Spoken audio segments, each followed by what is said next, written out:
my friendly hello! Welcome to lovely Las Vegas for Coast to Coast Hoops with myself, Greg Hoops Peters, and now part of the VSiN family of podcasts. We've got an excellent podcast for you as we're going to be joined in segment number 2 by one of our good friends, Blake Lovell, who does such great work over at Southeastern 16. We're going to chat with him about the new look Tennessee Volunteers. Are they going to need to change up their style a little bit with the fact that they made some impactful moves here in the transfer portal and might be going away a little bit from what has been a very defense-oriented philosophy under Rick Barnes. We have to chat with him about what's next for Kentucky, especially after they swing and miss on an international man of mystery that they were going after. We're going to be talking about this here in the next few minutes. I'll hit in segment number 1 the fact that LSU, they now have a few teammates for Mohamed Diabate. Congratulations to them. Prior to the chat with our good friend Blake Lovell, they were at one player on the roster, so that was done before they were able to have some international signings on Wednesday, but certainly LSU, you have to figure that they're not done yet. We're going to be taking a look at some of these SEC teams that have made some good moves, some bad moves, some indifferent moves as well, and the fact that Kentucky might be towards the bottom half of the SEC. I know that there are some people who don't want to hear it, but man, it's been a little bit of a rough offseason for them. We'll also talk about some of the teams that have been intriguing to them. In the final segment, I'm going to get you guys a recap of the news and notes that we saw outside of LSU over the last 24 hours. If you have a question, comment, segment idea, what have you for this podcast, you have one of two ways we offer those in. First one is my Twitter/X timeline at Jude_81. Keep in mind, LRZM, naming does not matter, so as per usual, please do send these into the timeline. And the other way is find an Apple Podcast review. If you rate this podcast 5 stars, it's very much appreciated. And then from there, you're able to fire in whatever you'd like to hear on this podcast via that 5-star review. I do beg with you, and I do plead with you. Please do send in these Twitter/X questions. Helps the offseason go by a little bit faster. And it was not just LSU that got on the board, by the way. With regards to international men of mystery, you also had Alexa Mikovic. He was over in, I believe, Serbia. He was over at Mega Superbets sort of team, so that's interesting to say the least. He's going to be heading on over to Cal Baptist, and then also Boise State was able to get on the board. They get an Estonian 6'9", little bit of a combo player in Kar Toman, so he's going to be able to provide a little bit there, so that's going to be solid for them. And with Tuman, he was actually partaking in the FIBA Under-18 Eurobasket B division, so that's solid. He was coming off of an Achilles injury, so we'll see what's going to be happening there. Jonathan Gavoni helped out with that. He does a very good job in terms of taking a look at these international men of mystery, but I know that Kentucky was very much in on Maccabi Tel Aviv's Marcio Santos, hopefully I got that all correct. He decided that he was going to go to LSU. I know that Kentucky was in the running to try to be able to get him, as well as both Will Wade along with Mark Pope, who's right now answering questions on the old Twitter/X. I give him credit because I don't think that that's the world's greatest PR move. If I were Mark Pope, I would not be going out to the crowd asking for their questions, but hey, good clean family fun, and if you're looking for some chuckles in the comments, you're certainly getting those. But for LSU, now I believe they've got 3 guys on the roster: Mohamed Diabate, Santos, who they just signed here on Wednesday. I think that they've got one other guy as well, so yeah, they're still not fielding a starting 5, but this is a nice pickup for LSU, and it seems as though they're going to be going very much the international route. We're going to talk about that a little bit more with our good friend Blake in the next segment, but still, 23-year-old big man. I don't know how he's going to be a freshman at 23 years old, but that's where we are here in college basketball in this day and age. Was averaging about 7 points per game, shot 40% for 3 as a 6'9", a little bit of a combo player. Again, if you can figure out what sort of style LSU is going to be playing this year, you let me know, because the roster is very much unfilled out. But hey, here's so LSU. They're going to try to emulate a little bit of what Illinois has done, bringing in these international men of mystery. I'm sure that they're still probably holding out a little bit of hope for the 5-5 role. But LSU, congratulations to them getting up on the board. And we're getting up on the board with a great guest of Blake Lovell, who does such amazing work over at Southeastern 16. That's right here on Coast to Coast Hoops with myself, Greg Hoops Peterson, now a part of the VSiN family of podcast.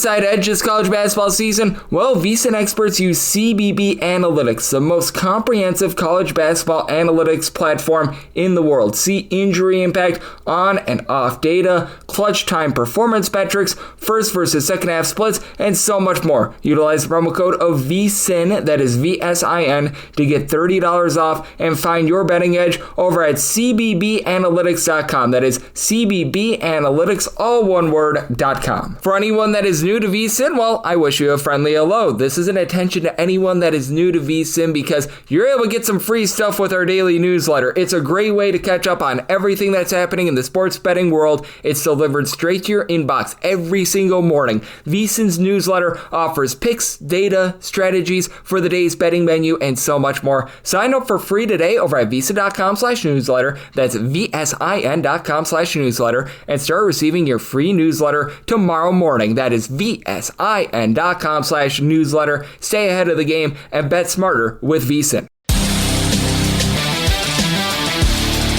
And we're back here, lovely Las Vegas, for Custom with myself, Greg Peterson, now part of the VSiN Family Podcast. It's always great to be joined by this man, as we've got Blake Lovell aboard. He does such amazing work over at Southeastern 16, looking at this great game that we all know and love of college basketball. I know that he's got his finger on the pulse of everything that we've been seeing here in the offseason, paying attention to the transfer portal, all the coaching moves, so much more. He is a man that does a great job really looking at everything. I know that the SEC is a specialty, but you've heard him in the offseason many times on this podcast, doing so many conference previews with me. You're able to follow him on the old Twitter/X at the Blake Lovell. Last name is spelled Lovell. And Blake, always a pleasure, my friend. Thank you.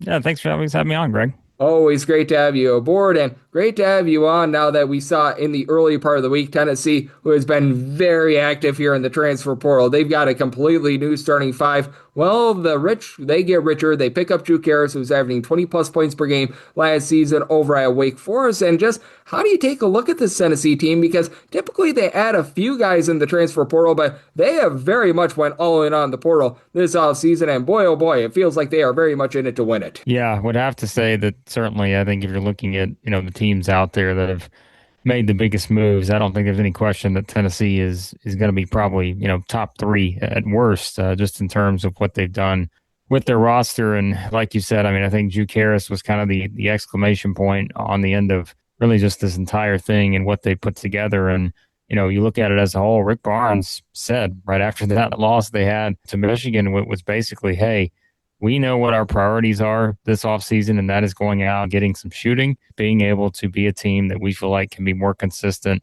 scoring-wise. A lot of teams out there, as we said, have really been focusing on the big men and trying to get bigger in the front court and playing kind of that, physical style that Tennessee has played over the years. But I feel like this team, yes, they're going to be physical, but this is going to be potentially one of the more prolific scoring teams out there. And how many times have we ever said that, Greg, in the, Rick Barnes era? We talked about some prolific scores like Dalton Knecht or Chaz Lanier and so forth. But I think as a team, to see the type of pieces they put together, whether it's Drew Karras, whether it's Harrelson, Data Ames, like you just keep going down the mix, they've got a lot of options to work with. And I think they're going to be a team that likely starts, in the preseason top 10, I would think around there. They're certainly going to be right there with Florida, I think, in terms of your SEC title favorites, probably along with Texas and teams like Arkansas. But yeah, it's really hard to look at Tennessee and not feel like that they are kind of building to be what could be a Final Four type team. Yeah, Ben, how do you take a look at this Tennessee team? Because it is cut from a new cloth than what we've seen. Because typically Tennessee is a team that they're about having a lot of camaraderie, a lot of chemistry, and having guys come back from the previous year. You don't have as much of that this year, but you do have more star power and more sizzle via the transfer portal. And that does make me wonder how the defense is going to be looking, because Rick Barnes, time and time again, always gets the job done on defense. The question has always been the offense, but this, it feels like, is a little bit of a new can of worms for him. That's the thing, is like this team is built so much different than really I feel like any Rick Barnes team we've seen there. And it's because, last year we're talking about, basically before they had some injuries, they're too deep at, the power forward and center positions, basically. They can rotate guys in and out, and they're just kind of dominating guys in that area. Whereas this year, if you're picking a potential, I didn't want to call it weakness, but if you're saying, what's the biggest strength and sort of the area that maybe have a few more questions, like you have way more questions about the front court than you do anything when it comes to scoring or the backcourt, just based on the way this team, is built on paper. And so that is certainly, I think, the clearest difference when you just look at, like you said, it's a team that feels so unlike kind of some of these recent Rick Barnes teams that we've seen that have maybe at times had to, I don't know, ugly it up a little bit, wins at the rim, get a gazillion offensive rebounds and so forth. I feel like this team is basically like, forget the offensive rebounds. We shouldn't have any of those because we should be able to score at a pretty high rate. And so I think that's the most fascinating thing to me is that we're going to look and see how Rick Barnes kind of approaches this team a bit differently than he has some of these other teams he's had in recent years. And, for a guy that's in the latter stages of his career, I think that's kind of a fascinating challenge for him as he's put this roster together and now realizes it could be one of his more unique rosters he's had at Tennessee. No question about it. This is not the Tennessee that we have seen in the past, and they are very much going for it this season. As we do have Blake Lovell, who does such great work over at Southeastern 16. He's joining me right here on Coast to Coast Hoops, and no doubt they've a little bit of a new look. And I'm so glad in passing you talked about Texas, because it's a team that they do bring back a few pieces from a season ago. Vocatitis down low is obviously the biggest of them, but this is also a new look team, because I think we both agree Texas was a good enough offense to be able to make a good run in the NCAA tournament, which they certainly did. It all came down to the defense, which was able to come together a little bit late. But that said, I love the way that they've been able to revamp this roster, bringing in Elijah Freeman from within the conference. I think it's solid. Mikey Lewis is obviously able to score, but him coming from a defense-oriented sort of program in St. Mary's, I think, is big. It feels like they've got some good freshmen coming in, like Ogden and company. And I do feel like with this bunch also bringing in Amari Evans as well to be able to give them a little bit of insurance on the defensive side of things, that this is just a much more complete team than we saw a season ago. Yeah, it's hard not to look at Texas and feel pretty confident that, at worst, this is maybe the fifth best team in the SEC. I would think they're more likely, at number 3, maybe 4, depending on where you want to put Texas and Arkansas right now. That's a dramatic difference from a team that we saw last year that, you felt like they had the upside to make a potential run in the NCAA tournament. They did there a little bit, but still had a little inconsistency. And I think as we sort of said many times last year, you felt like for teams like Texas and even Texas A&M, this may be the worst rosters that they would have. And, for Sean Miller and Bucky McMillan, just based on knowing kind of the influx of NIL and feeling like they were really going to have the timing right this year to be able to get the kind of rosters they wanted. And I think both have had a lot of success with that. But I think Texas, more so to a level of, again, maybe even competing for an SEC title. And so, like you said, I think you just look at the sort of the guys that they brought in, whether it is a David Punch, Elijah Freeman, someone who we've seen have the upside already in the SEC. And then, you look at guys like Isaiah Johnson and Amari Evans, and you mentioned Mikey Lewis. Those are the guys that obviously are going to come in and expect to make a pretty big impact. And, you do probably have, depending on, who comes back in the SEC, whether, Ruben Chenyalu comes back or not. I mean, you're looking at probably the biggest game changer in terms of, at the center position in Vocatitis. And so I think from that standpoint, you're going to look at an SEC this year that I think right now, Greg, you kind of look at it. I don't know that the SEC's had the kind of success in landing those just top tier elite big men the way that we've seen some of these other teams have. I think there've been a lot of good guys that have come in that maybe some are a bit development projects.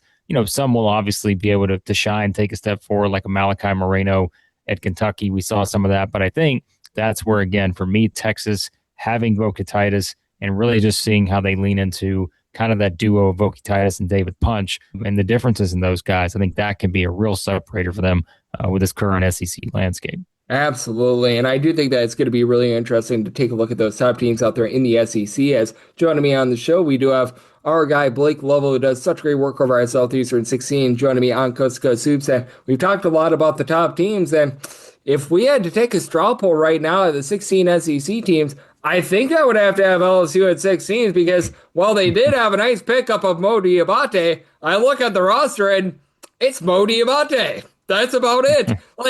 I don't know if you have any sources as to what's happening here with LSU, but I thought landing Will Wade meant that they were going to be spending, that they were going to be going into the transfer portal quite a bit. Maybe they used up all their money on both he and Lane Kiffin, but it has been stunning the fact that LSU has Mo Diabate and no other roster right now.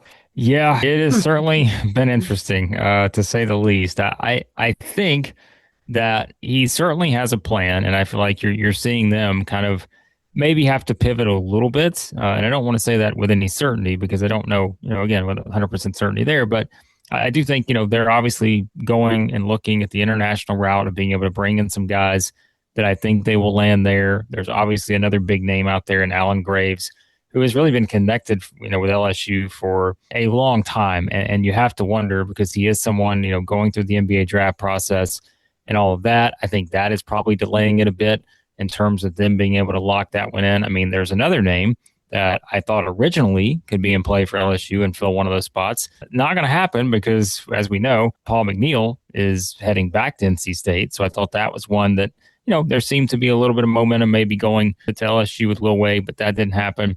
And so now he's going to play for Justin Gainey, of course, the new coach there. And so I think that the biggest dominoes to fall with LSU will come with Alan Graves, and I think it really will come with seeing if they can land a couple, maybe international guys. One in particular, I think that would be an outstanding addition, and we'll see if they get to the finish line on that one. If they're able to, let's say, bring in those two guys specifically, I think then you're starting to look at LSU and say, all right, it just becomes a matter of how do we fill in these spots around some of these top key players. And I have to think that is kind of what Will Wade is doing right now, as he's banking on the idea that they're going to land two pretty big fish, I think, in terms of this and what they're going to have NIL-wise to pay those kind of guys.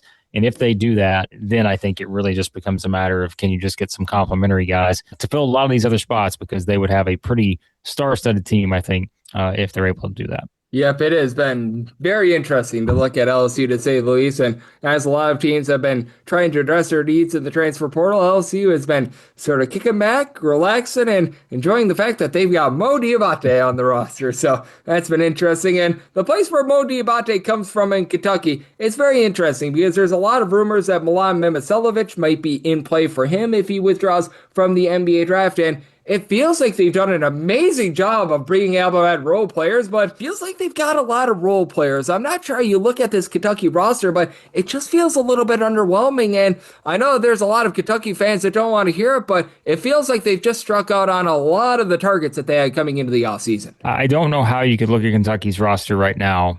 And in all honesty, I think it would be hard for me to rank this probably any better than, I don't know, maybe the 6th, 7th best SEC team. And that Georgia has them 12th. Well, and that's I was going to say, Greg, like, to me, that's best case scenario. Like, I think that is a team that plays above its expectations. I don't think that is kind of where they land. I think they're more just simply in the middle of the pack because, like I mentioned earlier, I don't know how you can look at this roster right now and feel like it is better and has more upside than Florida, Tennessee, Texas, Missouri, Vanderbilt, Auburn, Alabama, and I'm sure there's someone I forgot of this group, like Texas A&M. I mentioned them. I think A&M's roster may be just as intriguing or more intriguing than Kentucky's right now. Like I mentioned, I mean, I don't know if I threw Arkansas in there, but that's an obvious one. And so I don't know how, again, you could probably look at it just on paper and feel like this is a roster that is as talented or maybe even as deep as a lot of those other rosters, because I think right now, yes, Zoom Diallo should be the guy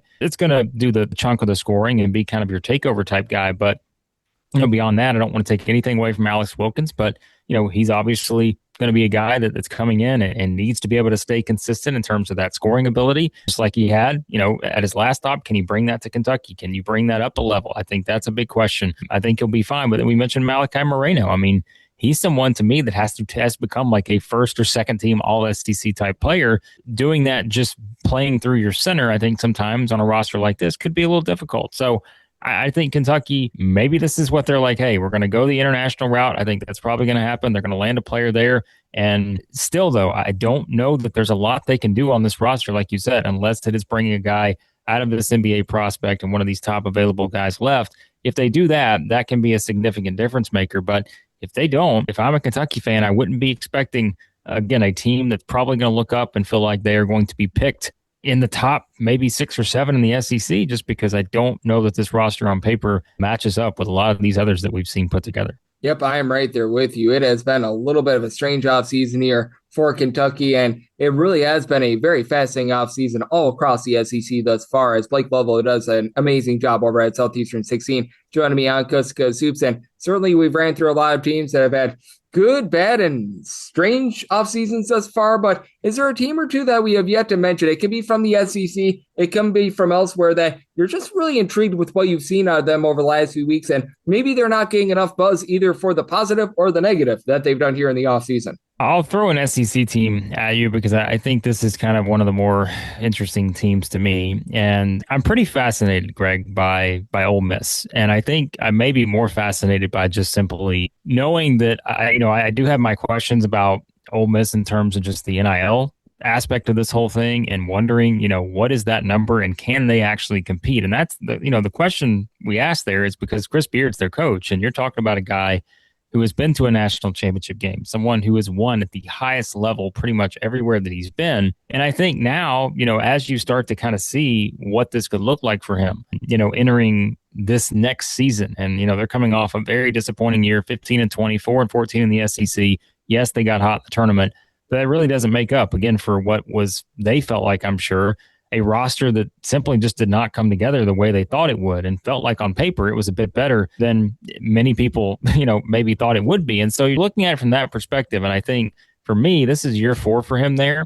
And to kind of see them take that step back last year and knowing this is just the nature of the NIL era, I think it's a big season. And I don't mean in terms of him getting fired. I just wonder if Ole Miss, from an NIL standpoint, can continue to maybe keep pace with some of these other teams that we've talked about. So to me, they've been one of the more fascinating teams, I think, just on a national level. Yeah, they're in the SEC, but they're a team that I'm kind of curious about, just because if you're not up there, again, let's say they're a team that doesn't make the NCAA tournament, and you look at their roster right now, I just don't think there's a ton that stands out.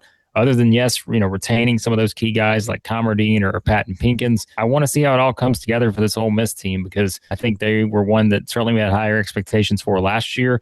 And that's always going to be the case when Chris Beard's the coach. But I'm just kind of curious at this point, do they have the resources of the NIL to put together the kind of roster they need to put together to be able to compete at the top of the SEC? No question about it. That is a team that I'm very intrigued by as well. And it was very fascinating that Andy Okafor did his tour of SEC Mississippi schools. That was some good, clean family fun there in the month of April, to say the least. And Blake, you're doing a great job of covering it all. Hey, maybe Andy Okafor might find another Mississippi school to be able to go to, even though he's went to both of the SEC ones. But you're doing a great job keeping your finger on the pulse of everything that we're seeing in the SEC and in college basketball. So love to get people at home know what's on tap for you and how people are able to follow along on social media and other platforms. Yeah, I always appreciate it, Greg. Yeah, you can find all our SEC stuff there at Southeastern 16. Of course, we have kind of expanded beyond that. We've got some national shows we're doing there as well now, so you can check out our thoughts on everything college basketball there at Southeastern 16 on YouTube, and everything else. Yeah, follow me on Twitter/X at the Blake Lovell. And Blake is doing such an amazing job looking at this great sport of college basketball. And every single time he joins me, on such great insight. So big thanks to Blake for joining me on Coast to Coast Hoops, now part of the VSiN family of podcasts. Coming next, it is that time of the podcast. I give you a recap of the news and notes that we saw in college basketball over the last 24 hours. And we're back in lovely Las Vegas for Coast to Coast Hoops with myself, Greg Hoops Peterson, now part of the VSiN family podcast.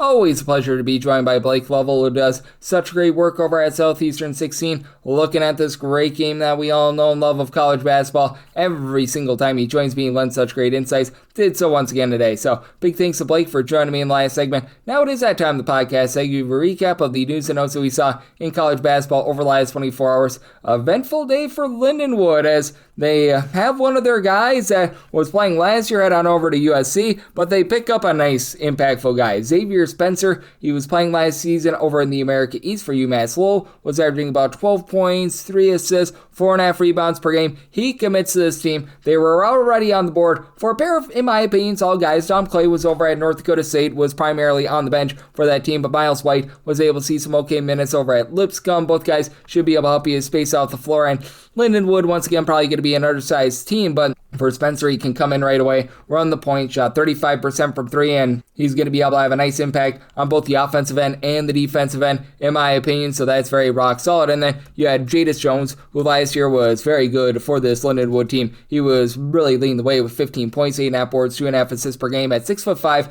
not a guy that shoots from 3. He decides that he's going to be heading on over to USC. Now, I will call it what it is. I don't think that he's going to be seeing a lot of minutes over at USC. We see this time and time again with USC bringing in one of these mid-major guys that averages like 15 to 16 points per game, and they get glued to the bench. And if I'm looking at what they've all brought in, they also brought in Joshua Hughes. This was a recent one coming in from Evansville. And again, if they're giving Joshua Hughes massive minutes, I don't know where they're going there. But Eric Rebe is a 7-footer that comes in from UConn. KJ Lewis was a double-figure scorer over at Georgetown. Jalen Cox was Mr. Do-It-All over at Colgate, and 6'5" is just undersized for a guy that doesn't shoot threes out there in the Big Ten. So I don't know if he's necessarily going to see the world's biggest role. So I do think that he's a little bit more of an insurance policy. If he has a 3-point shot, I think that he can be very lethal. I just don't know if that's going to be the case. So what is going to be the case is that it does look like Northern Illinois is going to be quite a bit more respectable this season as they get another ad. They're bringing in Mykolas Ivanauskas, a 6'8", little bit of a combo player that last season he was playing over at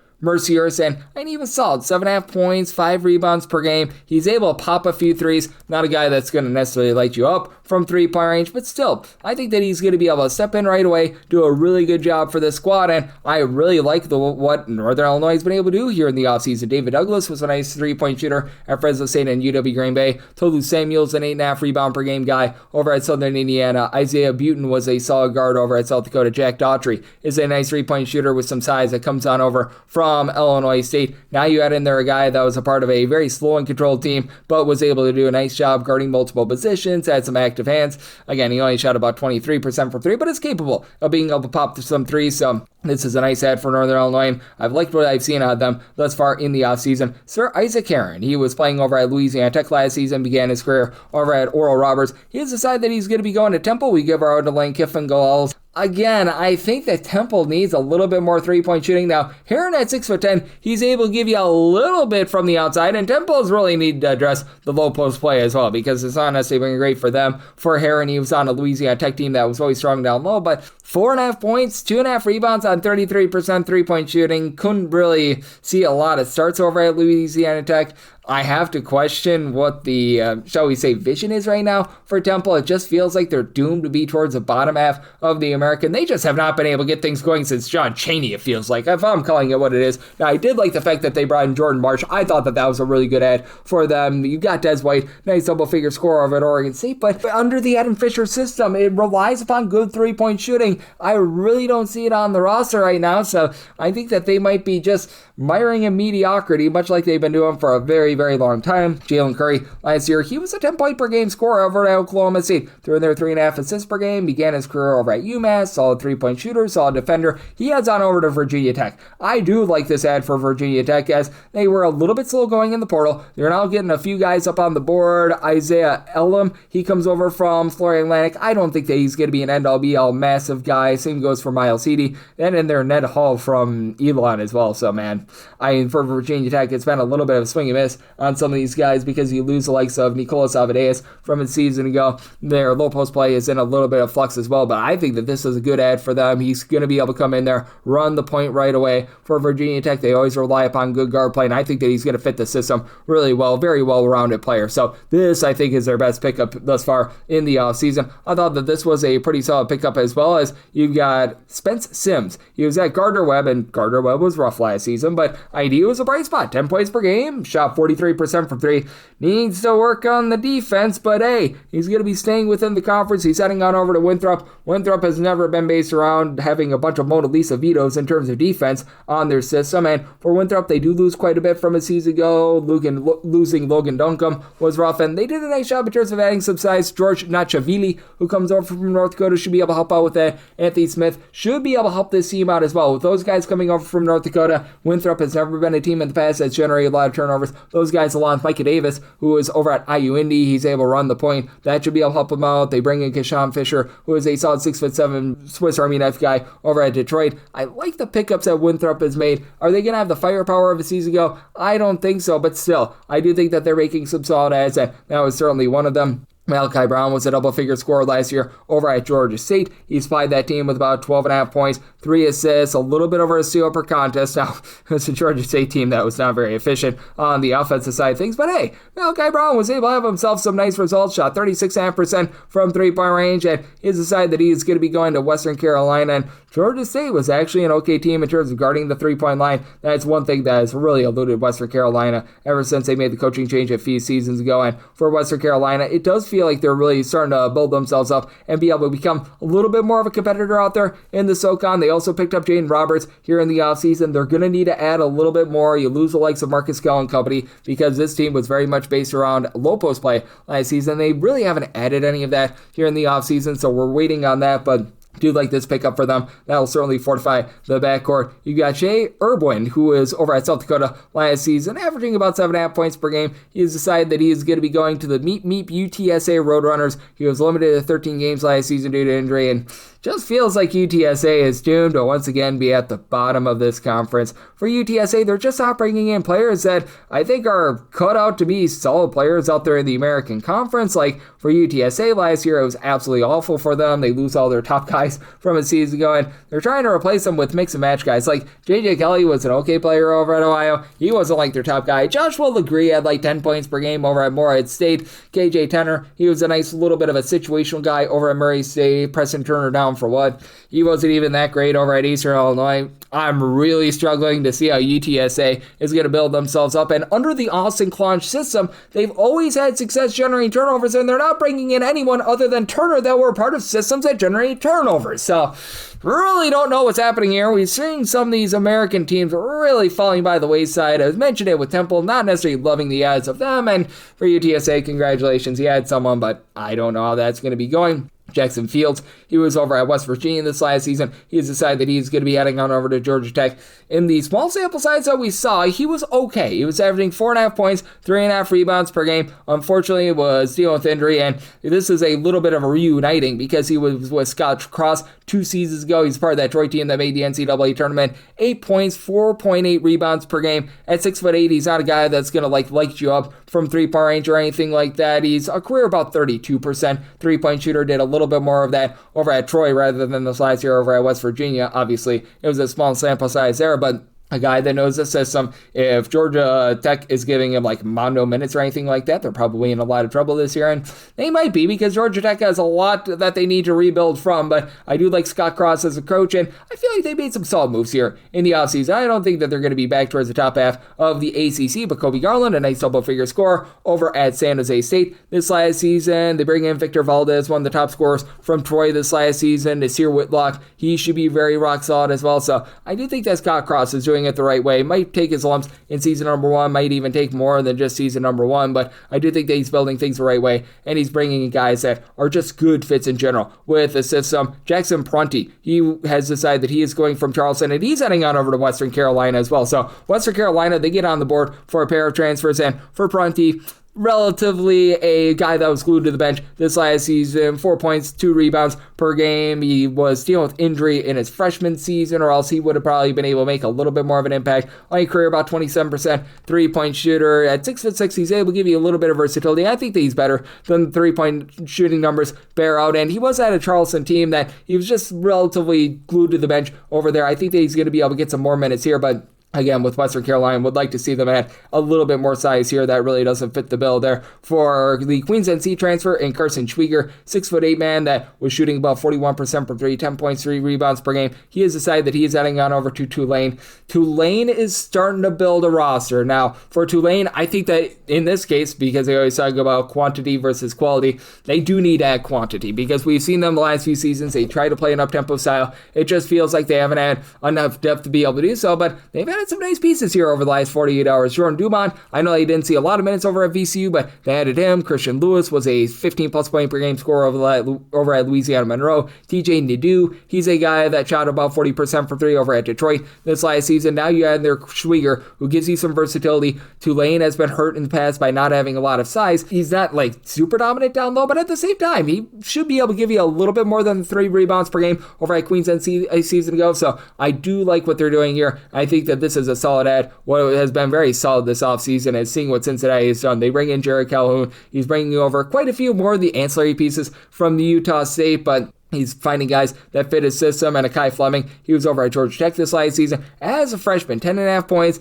This is a guy that's going to be playing a little bit more off the ball, and he is going to probably need to work on his outside shooting. Shot about 33% from 3, but a former top 125 recruit. He heads on over to Cincinnati, and Cincinnati is taking a few swings on some of these guys that were very highly touted coming out of high school. And I would say that for his freshman year, it was a very solid freshman year for him. I think that year 1 to year 2 jump can be very big in this Calhoun style, and for Cincinnati, it feels like they've got a lot of depth I don't know who that superstar is going to be. Miles Colvin was solid over at Wake Forest last season. Elijah Perryman, he's a guy that's able to give you some production. Tyler Riley was a double-figure scorer over at Tulsa. Tyler Teata, he's more of a defense-oriented guy, but a double-figure scorer from Towson as well. So they're missing that star, but they've got a lot of depth, and they're going to be able to give you a lot of different looks. So I do like that for them. Jose Grillon, he has decided that he is heading on over from LaSalle, and he's heading on over to Grambling. He did not play due to injury this last season, but you go back to what he did over at UT Martin 2 seasons ago, and he was a very solid player for UT Martin. He was thrown in there 12.5 points